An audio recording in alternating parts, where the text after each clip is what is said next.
जय मसीह की सजीव वाहिनी पर आप सभी का स्वागत है। आइए हम स्तुति आराधना में जाने के पहले परमेश्वर से प्रार्थना करेंगे। धन्यवाद करते स्वर्गीय पिता प्रभु यीशु मसीह, पवित्र आत्मा, इस समय के लिए धन्यवाद करते परमेश्वर पिता। हालेलुया प्रभु जी, जो भी स्तुति आराधना हम करने जा रहे परमेश्वर, आइए पवित्र आत्मा हमें अगुवाई कीजिए, हमारी सहायता कीजिए। ये प्रार्थना यीशु मसीह के नाम से मांगते पिता, आमेन। तारीफ की कुर्बानी हम प्रभु के घर में लाते हैं। तारीफ की कुर्बानी हम प्रभु के घर में लाते हैं। आइए ताली बजाकर फिर से गाएं। तारीफ की कुर्बानी हम प्रभु के घर में लाते हैं। तारीफ की कुर्बानी हम प्रभु के घर में लाते हैं और हम चढ़ाते हैं धन्यवादों के भेंट अपनी, और हम चढ़ाते हैं धन्यवादों के भेंट। तारीफ की कुर्बानी हम प्रभु के घर में लाते हैं। तारीफ की कुर्बानी हम प्रभु के घर में लाते हैं और हम चढ़ाते हैं धन्यवादों की भेंट अपनी, और हम चढ़ाते हैं धन्यवादों की भेंट। In English, we bring sacrifice of praise unto the house of the Lord. We bring sacrifice of praise unto the house of the Lord, and we offer unto you the sacrifices of thanksgiving, and we offer unto you the sacrifices of joy. Hallelujah. यहाँ पर जब मुझे आमंत्रण दिया गया था कि मुझे आज प्रभु का वचन आपके साथ बांटना है, तो मुझे एक बहुत ही खुशी सी महसूस हुई थी, बिकॉज मेरी वाइफ जो है प्रीति इमैनुअल, वो हैदराबाद से है और मैं मुंबई का रहने वाला हूँ, लेकिन पिछले 5-5.5 साल से मैं पोलैंड में रहता हूँ। और वहाँ के जो अद्भुत कार्य परमेश्वर ने मेरे साथ किए, मेरे परिवार के साथ किए, वही कुछ किस्से मैं प्रभु के वचन के द्वारा आपके साथ बांटना चाहता हूँ, ताकि आपको वो प्रोत्साहन मिले, वो आज़ादी मिले, और प्रभु आपसे कितना प्यार करता है ये मैं आपको इस किस्सों के द्वारा, इस प्रचार के द्वारा आपसे बांटना चाहता हूँ। आइए हम प्रार्थना करते हैं। हे प्रभु पिता परमेश्वर, प्रभु यीशु मसीह, ये सुंदर शाम जो आपने हमें हमारे ज़िंदगी में दी है, ताकि हम आपके अद्भुत कार्यों को याद करें और आपको स्तुति आराधना करें प्रभु, क्योंकि आप ही केवल योग्य हो प्रभु। आने वाले दिनों में जो भी अद्भुत कार्य होने वाले हैं प्रभु, उनमें आप हमें शामिल कीजिए प्रभु। यहाँ बैठे हमारे भाई बहन दोस्त जो भी प्रभु आपके इस कार्य में हिस्सेदार बनना चाहते हैं प्रभु, उन्हें आप आपके नज़दीक लाएं इस प्रचार के द्वारा। ये प्रार्थना हम यीशु क्रिस्त के नाम से मांगते हैं, आमीन। जिस कलीसिया को मैं आपके सामने आज ला रहा हूँ उसका नाम है सिटी चर्च वॉर्सो, जो पोलैंड के कैपिटल वॉर्सो में स्थित है। वहाँ पर 5 साल पहले जब मैं वहाँ पहुँचा तो मुझे किसी भी तरह का कोई ऐसा योजना मेरे सामने दिखाई नहीं दे रहा था क्योंकि मेरी पत्नी और मेरा बेटा जो आज इधर है वो भी मेरे साथ था। लेकिन एक किस्सा जो है मैं आपके सामने इसलिए रखना चाहता हूँ कि ये देखिए कि परमेश्वर आपसे इतना प्यार करता है कि वो सामने से आपको आमंत्रण दे रहा है कि आ मेरी बेटी, आ मेरा बेटा, मैं तुझे मेरी योजना में तेरे साथ चलने के लिए तुझे आज आमंत्रण दे रहा हूँ। तो ये बात है 2017 की, जब मैं, मेरी पत्नी और मेरा 3.5 साल का बेटा हम पोलैंड के लिए रवाना हुए। और वहाँ जब हम फ्लाइट में थे तो हमने हमारी फ़्लाइट मुंबई से हैदराबाद से हमने पेरिस से जर्मनी से हम आगे बढ़ने वाले थे। जब हम पेरिस से निकले तो हमने हमारा सारा सामान जो है वो कैबिन में रख दिया, बाकी सब हमने चेक इन लगेज में डाल दिया। उस दौरान जब फ़्लाइट जर्मनी पहुंच रही थी, मेरे दिल में एक अजब सा एक डर सा बैठ गया था। मैं नीचे खिड़की से देख ही रहा था कि अचानक एक बहुत बड़ा दर्द मेरे दिल में आ गया और मैंने अपने पत्नी को बोला कि मुझे कुछ डर सा महसूस हो रहा है। और जब उस दौरान हम इतने खुश थे कि चलो अब हम जर्मनी पहुंच रहे हैं, तो मेरी पत्नी ने जो है एक अच्छा सा फ़ोटो निकाला वहाँ पर, और वो फ़ोटो आज भी हमारे पास है। उस दौरान मेरे बेटे को एक आदमी ने, जो हमारे को पैसेंजर्स होते हैं, एक बिस्किट ऐसे ही दे दिया। तो मैं बहुत खुश हुआ कि कितने अच्छे लोग हैं यहाँ पर, कितने अच्छे लोग हैं कि फ़्लाइट के अंदर ही हमने उसको महसूस करना शुरू कर दिया। लेकिन जब फ़्लाइट पहुँच ही रही थी तो हमने सारे पैसेंजर्स को जाने दिया ताकि हम आराम से निकले, बिकॉज मेरा बेटा मेरे साथ है। और जब हम बाहर निकले तब मेरी पत्नी ने पूछा वो बैग कहाँ है? तो मैंने कहा कौन सा बैग? तो बोला वो बैग जिसमें हमारे पासपोर्ट्स हैं, हमारे कैश है, हमारे वीज़ाज़ है, लैपटॉप्स है, आईपैड है, और यही नहीं, ये जो बाइबल है, जो ऐसे 3 बाइबल्स हैं, ये मेरा वाला बाइबल था उस बैग में, और मेरे पत्नी का और मेरे बेटे का एक अलग सा बाइबल। तो मैंने कहा मुझे नहीं मालूम, मैंने सारे पैसेंजर्स को जाने दिया, उसके बाद जो ऊपर पड़ा था वो मैंने लेकर आ गए। तो कहली नहीं, उस बैग में सारा सब कुछ अपना पड़ा हुआ है। आप सोच सकते हैं कि उस वक्त जब ये दशा हमारी हुई, एक 3.5 साल का छोटा सा मेरा बेटा मुझसे पानी और खाने की गुहार लगा रहा था, लेकिन मेरे पास कुछ नहीं था उस वक्त। हम एयरपोर्ट में यूं ही बैठ के परमेश्वर की तरफ देखते हुए कि परमेश्वर अब हमें क्या करना चाहिए। यहाँ एक बेटा रो रहा है, वहाँ हमारे पास यहाँ तक कि हमें बात करने के लिए भी कोई नहीं था, बिकॉज सब जर्मन भाषा बात करते हैं। उस वक्त ऐसा एक अद्भुत कार्य परमेश्वर ने किया कि मैं स्टोरी को शॉर्ट कर रहा हूँ बिकॉज टाइम अपने पास कम है। हम वहाँ पर 5 दिन थे, काफ़ी जगह पे हमने ढूंढा, कुछ हुआ नहीं, फिर हम फिर से हैदराबाद आ गए। उस 15 दिन में मैं, मेरी पत्नी और मेरे बेटे ने बस परमेश्वर से यही प्रार्थना की कि प्रभु अगर तू हमें इस योजना में शामिल करना चाहता है, ये सारी चीज़ें तू हमें लौटाएगा। कि प्रभु अगर तू मुझे चाहता है कि मैं तेरा सेवक बनूं और मेरे परिवार के साथ उस जगह जाऊं जहां तू मुझे भेज रहा है, तो ये सारी चीज़ें मुझे फिर से लौटें। तब मेरी पत्नी ने मुझे कहा क्या आपको ये विश्वास है? तो मैंने कहा हमें, क्योंकि जब ये चीज़ घूम गई थी, हम पुलिस के पास गए, उसने एक ही बात कही, अगर उसमें पासपोर्ट और कैश है तो आप भूल जाइए, आप अपने गांव लौट जाइए, क्योंकि आपको ये बैग मिलने वाले नहीं है। जैसे कि मैंने बताया कि ये सवाल मैंने परमेश्वर से किसी गुस्से से या किसी डर से नहीं पूछा। मैंने कहा परमेश्वर तेरा काम है, ये तेरा काम है, ये तू चाहता है तो ये बैग मुझे ज़रूर लौटाना। 15 दिन के बाद किसी भले आदमी ने हमको फेसबुक के ज़रिए, मुझे और मेरी पत्नी को मैसेंजर के ज़रिए ये लिखा, इंग्लिश में लिखा, I cannot eat, I cannot drink, I cannot sleep because the bag that you lost is with me. Tell me which part of the world you are.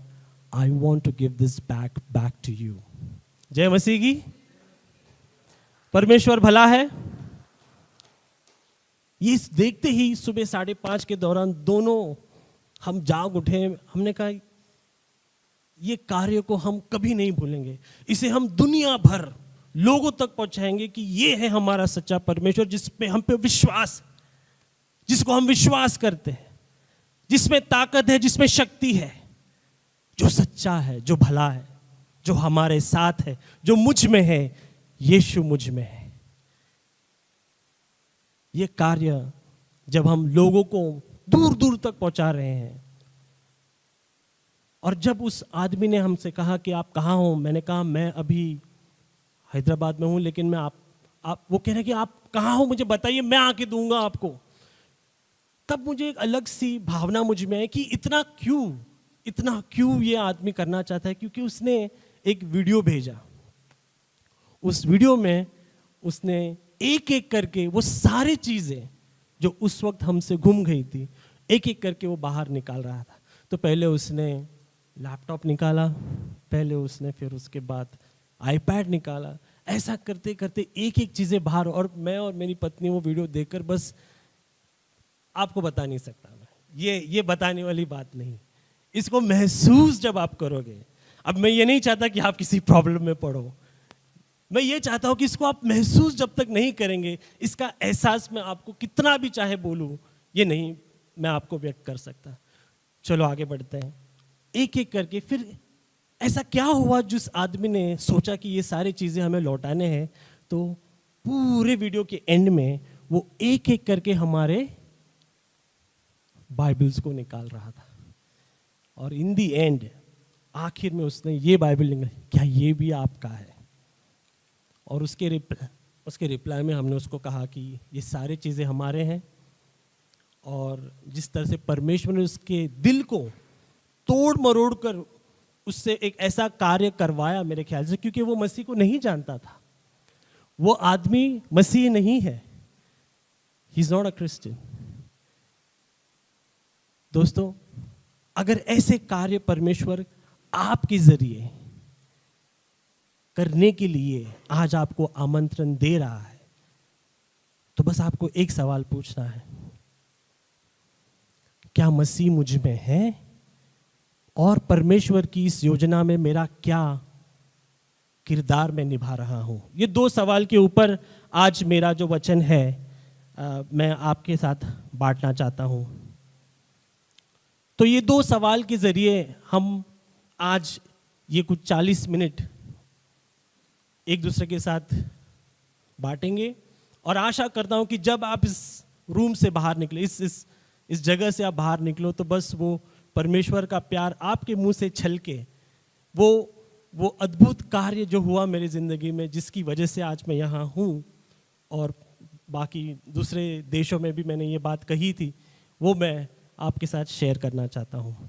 तो ये दो सवाल है मेरे भाई, मेरी बहन, मेरे दोस्त, मसीह में मेरी पहचान, मेरा अस्तित्व क्या है? What is my identity in Christ? कि देखो, जैसे अगर आप किसी जॉब के लिए अप्लाई करते हो, जब तक कि आपको पता नहीं चलता कि वो जगह और वो पोजीशन क्या है जिसके लिए आप अप्लाई कर रहे हो, तब तक कि आपके समझ में ये प्रोफाइल आ ही नहीं सकता। ठीक उसी तरह से अगर आपकी पहचान और आपके अस्तित्व को आपने अब तक नहीं जाना, तब तक आपके अंदर एक कंफ्यूजन, या फिर मैं कहूँगा कि आपके पास हमेशा एक दो राह आपको कंफ्यूज करते रहेंगे। इस अस्तित्व को जानने के लिए आपको इतना समय बिताना पड़ता है कि जैसे मैंने कहा कि अगर ये कार्य मेरी जिंदगी में नहीं होता, तो शायद मैंने अपने अस्तित्व को कभी नहीं पहचाना, मैंने मेरी पहचान नहीं बनाई होती। दूसरी बात जो हम इस 40 मिनट में शायद ये पूरा नहीं होगा, लेकिन ये दूसरा भाग है इस श्रृंखला का, वो है कि परमेश्वर की योजना में मेरा क्या किरदार है। ये शायद हम आगे दूसरी बार हम करेंगे। तो यीशु मसीह मुझ में है, इसको मैंने इंग्लिश में, पोलैंड में जिस चर्च में मैं हूँ, जहाँ पर मैं एसोसिएट पास्टर हूँ, वहाँ पर मैंने शुरुआत की। JIM is an acronym for Jesus in me, जिसको मैंने हिंदी में कहा कि यीशु मुझ में है। अब उसका एक्रोनिम मैं दे नहीं सकता क्योंकि वो हिंदी में है, लेकिन जिम इतनी अच्छी तरह से लोगों तक मैं पहुंचा पाया कि वहाँ पर जो अमेरिकन्स थे, ब्रिटिशर्स थे, कुछ सिंगापुर से लोग आए थे। Warsaw is a very mixed kind of a community. City में बहुत सारे, जहाँ से बहुत लोग, कजाकिस्तान बोलिए, उज़्बेकिस्तान बोलिए, वहाँ से लोग आकर काम करते हैं। इंडिया से बहुत बड़ी कम्युनिटी है।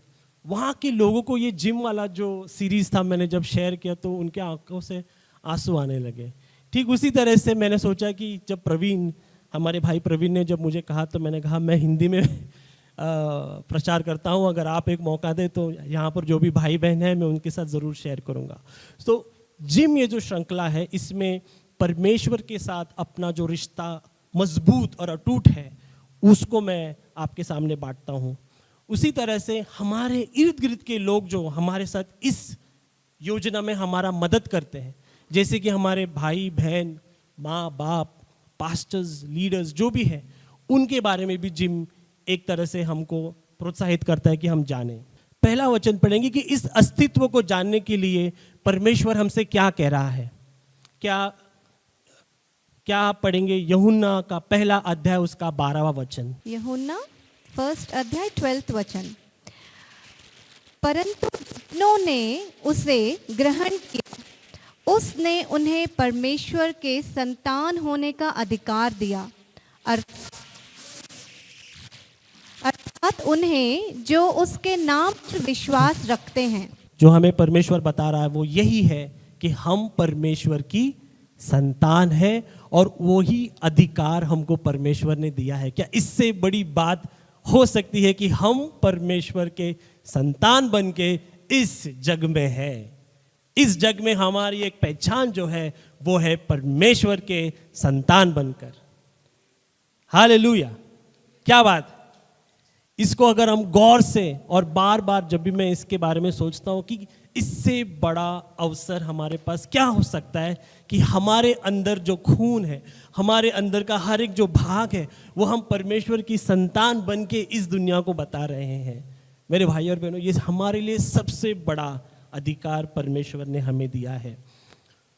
एक परिवार में अगर आपको आपकी जगह, एक कंपनी का स्टेटस, एक संसार में आपको एक जगह अगर समझ में आ जाती है, तो ठीक उसी तरह से अगर आपको परमेश्वर के इस परिवार में एक जगह, एक पोजीशन, एक अस्तित्व, एक संतान का है, तो इससे बड़ा अपने पास एक खुशी की बात और कुछ नहीं है कि हम परमेश्वर की संतान बनकर इस दुनिया में रह रहे हैं। तो ये है हमारी सबसे पहली पहचान। जो प्रश्न चिन्ह हमारे सामने ये है कि इस संतान के गुणों को हम कैसे समझें। पोलैंड में जब हम गए तो मैं और मेरी पत्नी को लोग कुछ इस तरह से देखते थे, तो क्या ये अरेंज मैरिज अभी भी हो रहा है भारत में? तो हमने कहा जी हो रहा है, क्योंकि हमारे दोनों माँ बाप और जो परिवार वाले हैं उन्होंने हमारा ये रिश्ता बनाया है। अच्छा, तो ये ऐसे भी होता है? मतलब बिल्कुल होता है। हमको किसी ने फोर्स नहीं किया, लेकिन हमने वो अधिकार जो है हमारे पेरेंट्स को दिया कि आप आए, हमारे लिए लड़का या लड़की ढूंढे। तो जब ये प्रोसेस चल रहा था, इसके पहले कि मैं किसी को फाइनलाइज करूं, मैं ऑलरेडी 3 बार रिजेक्ट हो चुका था। और जब मेरी पत्नी का प्रपोजल जब मुझे आया, तब मेरा इंटरव्यू किया गया। तो ये जब बातें मैं लोगों को वहाँ पे समझाता हूँ, ये उनके समझ के परे है। बोले नहीं यार, ये तो बहुत ज़्यादा हो गया कि तुम्हारा इंटरव्यू लिया जा रहा है। तो बोला नहीं, ये इंटरव्यू लिया गया था। और उस वक्त मुझे मेरी पत्नी का कोई प्रोफाइल ज़्यादा ढूंढना नहीं पड़ा, बिकॉज वो किसी ने रेफ़र किया था। तो मैंने कहा बस मेरे 3 साल की प्रार्थना का जो उत्तर था वो उस फोटो में था कि बोला कि यही लड़की है।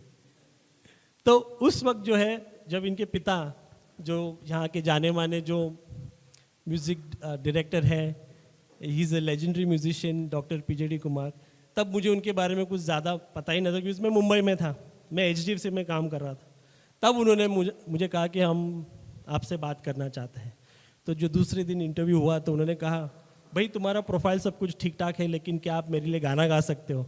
तो मैंने सोचा कि ये एक और नया जो पड़ाव मुझे पार करना है कि मुझे गाना भी गाना पड़ेगा। तो मैंने एक गाना जो है मेरे बचपन में सुना था, और इतने सारे गाने मैं खुद गाता भी हूँ, लेकिन उस वक्त वो एक गाना मेरे दिमाग में आया कि ये गाना मैं गाता हूँ। देखो मैं बचपन में सुना था, तो उस दौरान मैंने इतने गाने सारे लिखे भी हैं और गाए भी हैं, लेकिन वो गाना मेरे दिमाग में आया, मेरे जहन में आया कि ये गाना गाते हैं हम। तो वो गाना मैंने गाया। तब गाना सुनने के बाद वहाँ पर एक 5 सेकेंड का एक पॉज आ गया। वो पॉज में उन्होंने मेरे को एक सवाल पूछा, क्या इसका कंपोज़र आपको पता है? मैं बोला यार नहीं। अब तो मैंने कहा कि ये भी कैंसिल हो जाएगा, कि अगर इसका जवाब मैंने नहीं दिया तो ये भी कैंसिल हो जाएगा। तो मैंने तब बोला कि नहीं सर, हम सॉरी, ये नहीं। तो उन्होंने कहा कि इसका कंपोज़र मैं खुद हूँ। तो ये जो परमेश्वर ने किया हुआ एक अलग सा योजना मेरे सामने फिर से एक कार्य, अद्भुत कार्य के द्वारा मेरे सामने आया। तो ये सब चीज़ें जब मैं वहाँ पोलैंड में अमेरिकन्स को, ब्रिटिशर्स को ये बता रहा हूँ, तो वो लोग हमको एक अलग नज़रिए से देखते हैं। क्यों? जैसे मैंने कहा कि अगर आप परमेश्वर की संतान बनकर दुनिया के किसी भी कोने में जाओ, अगर यीशु आप में है तो लोगों को जरूर उसका एक प्रभाव दिखता है, क्योंकि आप परमेश्वर की संतान हो। आइए हम कुछ प्रभाव और कुछ गुणों को गौर से देखें।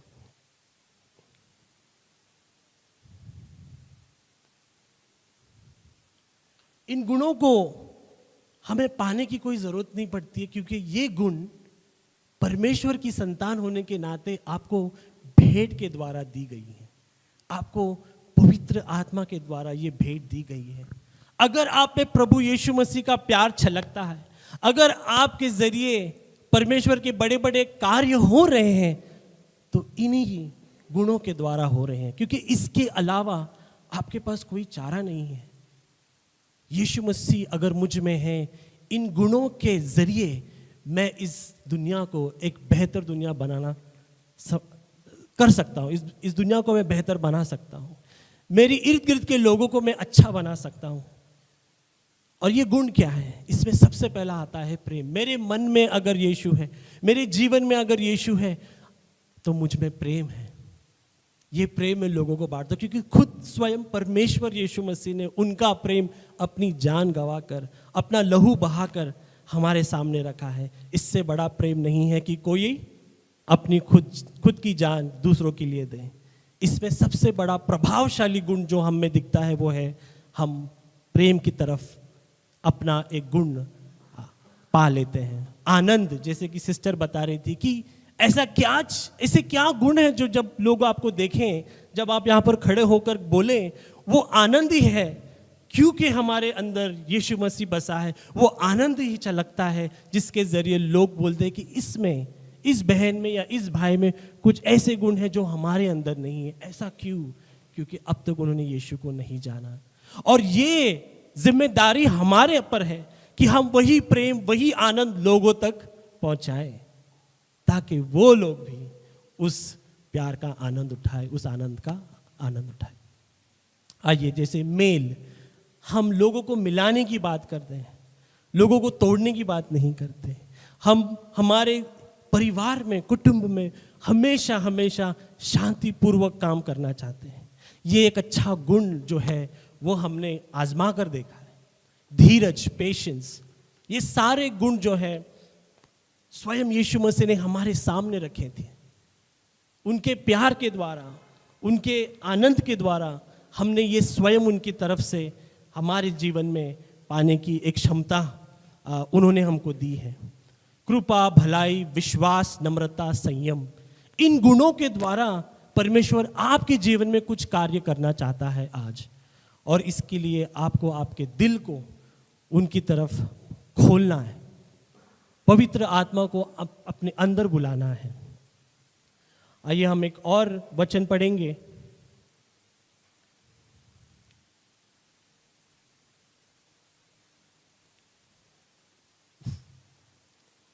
तो ये जो चर्च है, इन्होंने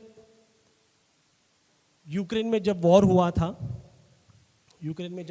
था, जब रशिया ने यूक्रेन पर, तो वहाँ पर बॉर्डर की तरफ चर्च के द्वारा मुझे वहाँ पर यूक्रेनियन रेफ्यूजीज के लिए काम करने का मौका मिला। अगर मैं 2017 के बारे में सोचूं, जैसे मैंने आपको बताया कि पोलैंड जाना ये हमारी लिस्ट में था ही नहीं।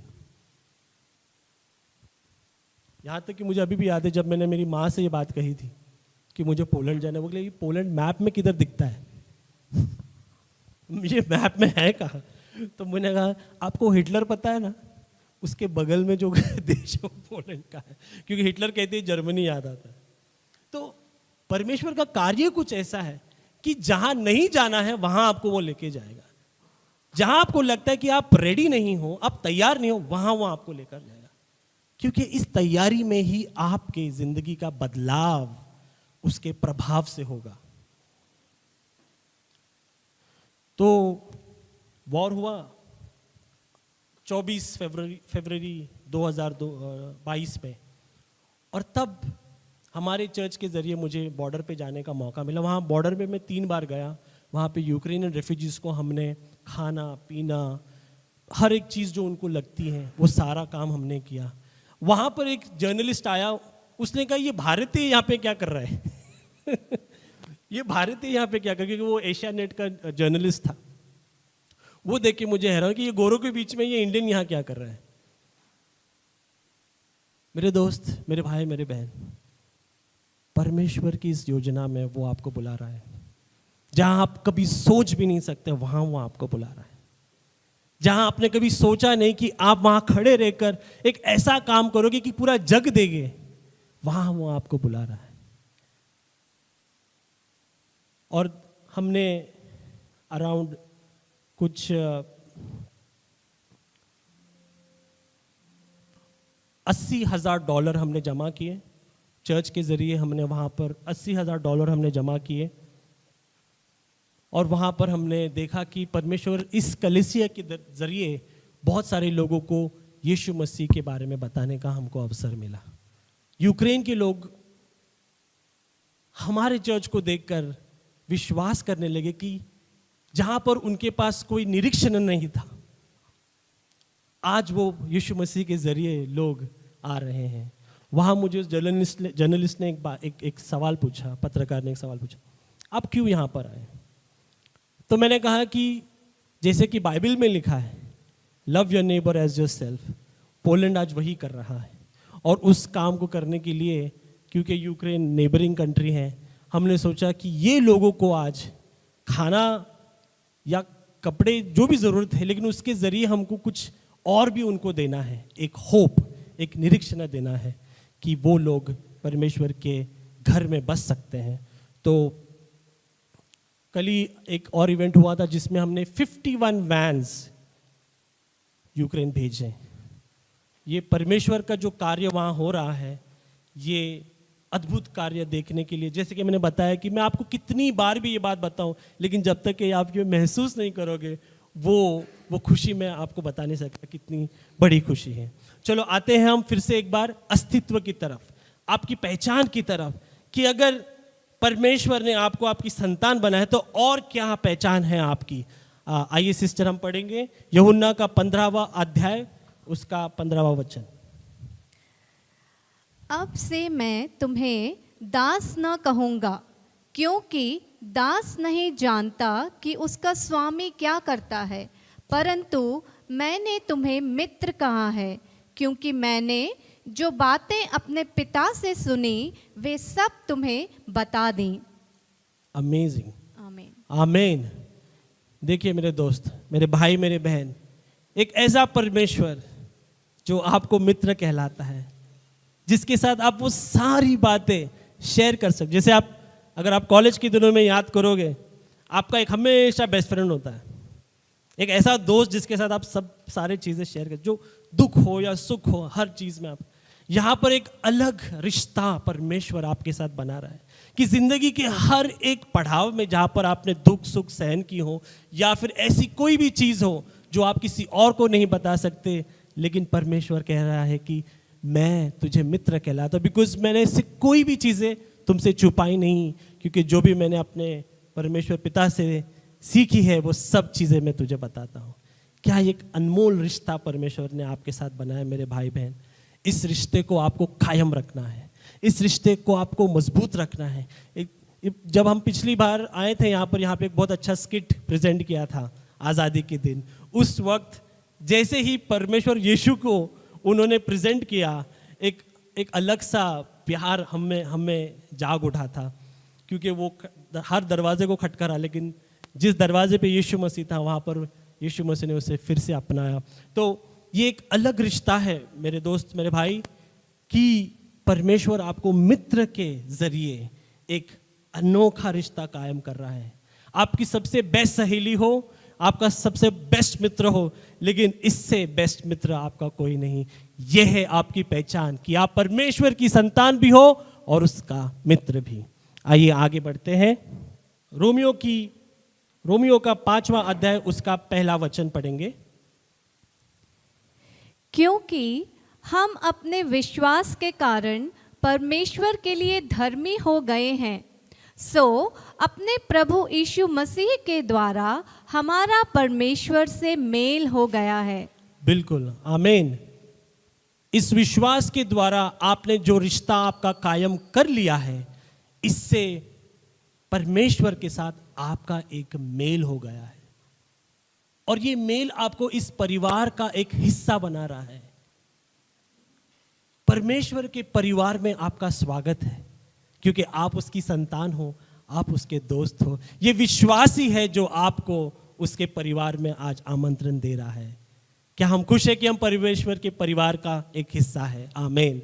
ये अस्तित्व की जो बात मैं आपसे कह रहा हूं, बिकॉज ये एक बात जान लीजिए आप कि अगर हम इस रिश्ते में बंधे नहीं हैं, ये शैतान को आमंत्रण देता है। जो लोग आज हम भारत की स्थिति में जब हम रास्ते पे चले, यहाँ हम देखते छोटे छोटे बच्चे। कल मैं बॉम्बे में था, मैंने कल ही में फ़्लाइट पकड़ के आया 2 बजे रात को, तो लोकल ट्रेन में बस एक छोटी सी बच्ची, बस सबके पैर पड़े जा रही है।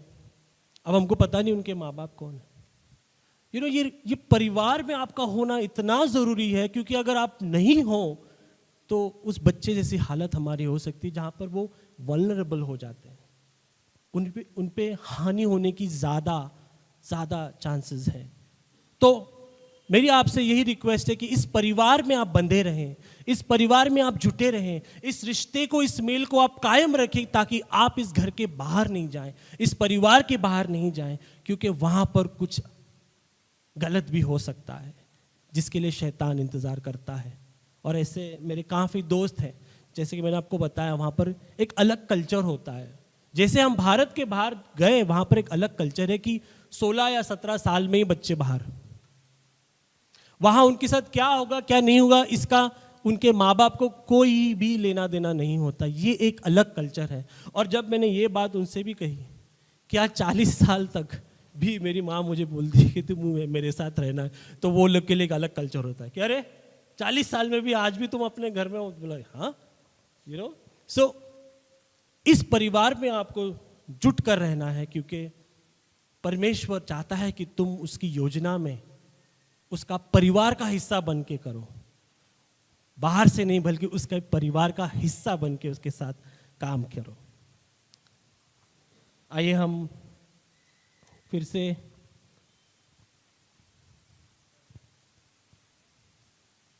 रोमियो का 8वां अध्याय 16 और 17 पढ़ेंगे।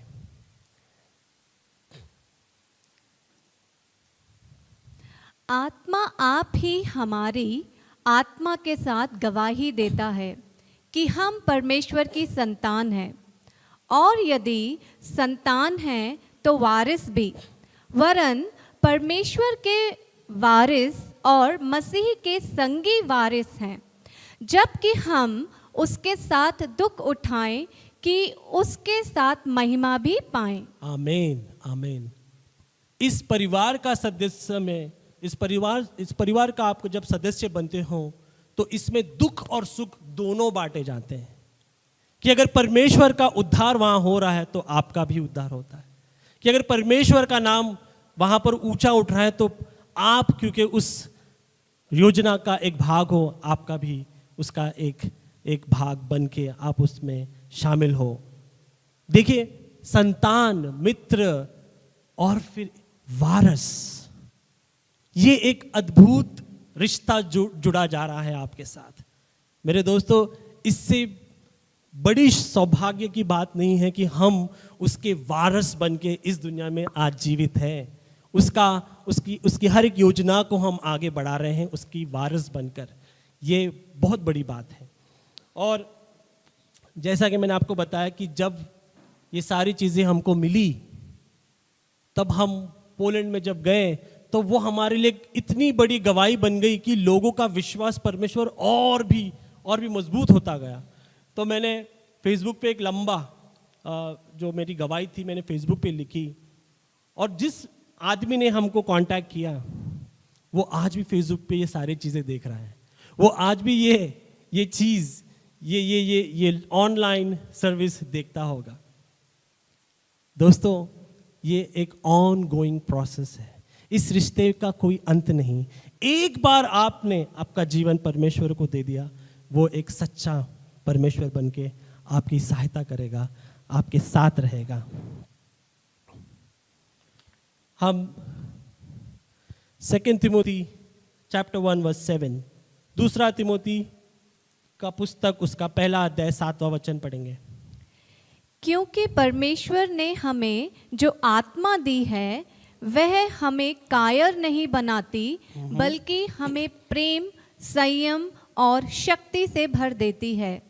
बिल्कुल, जैसे कि वो 9 गुण जो मैंने आपको बताए कि जिसके जरिए परमेश्वर का प्रेम आपके मुंह से छलके, आपके कार्य से छलके, ये सारे 9 गुण को जो आप मिलाकर रखोगे उसमें कायरता कभी नहीं होती।